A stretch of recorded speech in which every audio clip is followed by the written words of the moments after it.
everyone, welcome to Hedgehog Hollow. So today I want to show you quick and simple cards. So we're literally going to do something very easy, very basic. Lots of people ask me for an introduction to embossing, so I'm kind of going to use this as that. I'm using this Hedgehog Hollow Geo Zoo, and so many people love this elephant stamp that I'm going to be using, that one. This is in the subscription box this month. This is in the June box. So I'm going to do my elephant on here. Now I've already pre-cut down my cardstock to 3 3/4 by 5 inches. I have a cute little teal layer, and then I'll have my card base underneath that. So because I'm working on black, I really don't want to use that powder deactivator tool that you normally use because it leaves residue. Now there is no perfect solution on the market currently for dark cardstocks, but the best you're going to get is wiping with a dryer sheet. So that's what I did here. I'm going to use my Misty Stamp Positioner, and again, there are lots of different embossing inks on the market. I really like the Nouveau Clear Mark. The Ultra New embossing is nice, it's just the lid doesn't stay on that well, but they're probably my two currently. There are things about each of them that I don't like, and I'm hoping that another solution might kind of solve those, but at the moment this is kind of my top pick. So I'm going to ink up my elephant with my embossing ink. So this is a glue type ink that's going to hold your powder on there. I'm going to stamp this out. And you can kind of see by the reflection whether you've got a good image or not. I'm going to have one more go at my elephant. A couple of bits in there. And of course, if you make a mistake, just turn it over and ink it on the other side. So that one looks pretty good, but you won't really find out till you put the powder on. So this is embossing powder. I take a few different bottles of my favorite ones and I put them all in a Tupperware just because I use so much of these ones. Now, embossing powder, if you didn't know, is a thermographic powder. So it melts when you heat it. And that's how you get those really pretty impressions. Now, when you first dust it off, you might find you end up with some residue. And the best way to get rid of that is just to flick the back of your piece so that you get a nice clean there. This is just a little Tupperware pot and ice cream spoons. If you know me, you all know pink is my favorite color, and so that's why mine are in pink. So I'm going to peel off my stamp. We'll wash it later. I'm just going to make sure I give this a good flick off. There's a little bit of residue on my fingers that I want to get rid of. Now I'm going to grab out my heat gun, and we're going to heat this image so that it changes from a powder to enamel. Okay, so you can see that color change where it goes really bright. That's because the thermographic powder has melted and turned into this like enamel type substance. If you have a toner printer, it's kind of a little bit of a similar process.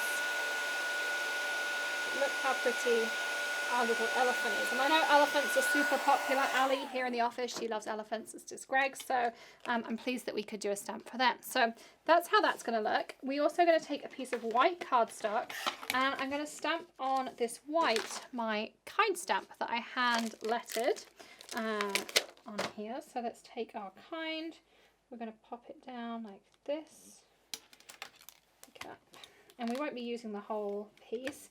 I'm going to use my Gina K amalgam in black.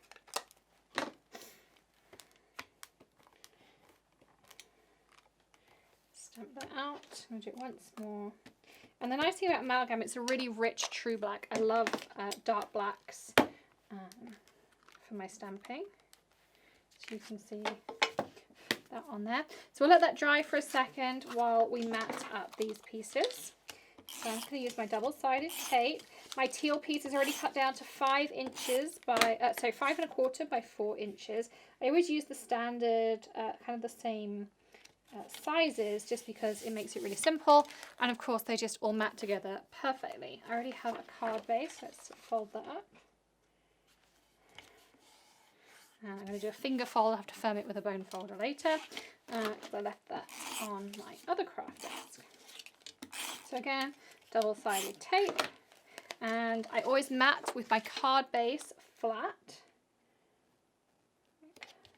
So you can see it. Now I can, rub over this and everything, and you don't get any residue. So this is that part. Now we're going to add on our sentiment. I just like to give it a second because, ink does take a minute to dry. And Now I'm going to trim this down. So I'm lining up the bottom of my kind with the edge of my acrylic grid here, and that's kind of my measurement to know exactly where this is going to cut. And then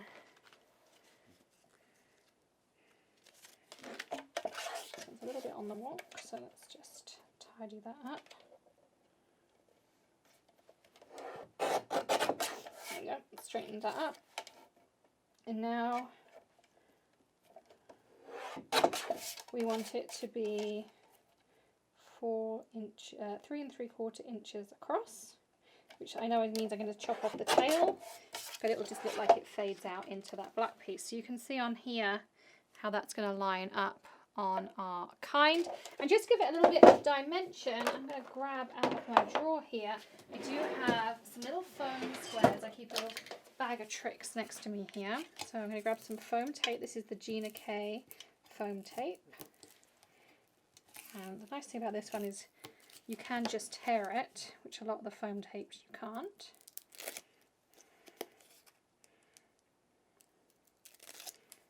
And so I'm going to line this up on the side, across there. But you can see just really quick, simple cards. So hopefully that gives you an idea of how to heat emboss a card. So you can use a powder tool, but I don't use it on dark cardstocks because then you leave a little bit of residue behind. So I find that the dryer sheet works really well. You can see barely any residue left behind. So looks super cute. Links to everything I've used are below. Don't forget to hit subscribe, ring the bell, and give us a thumbs up. And I'll see you again very, very soon with another tip, trick, tutorial, or maybe something a little bit different. I'll see you then. Bye.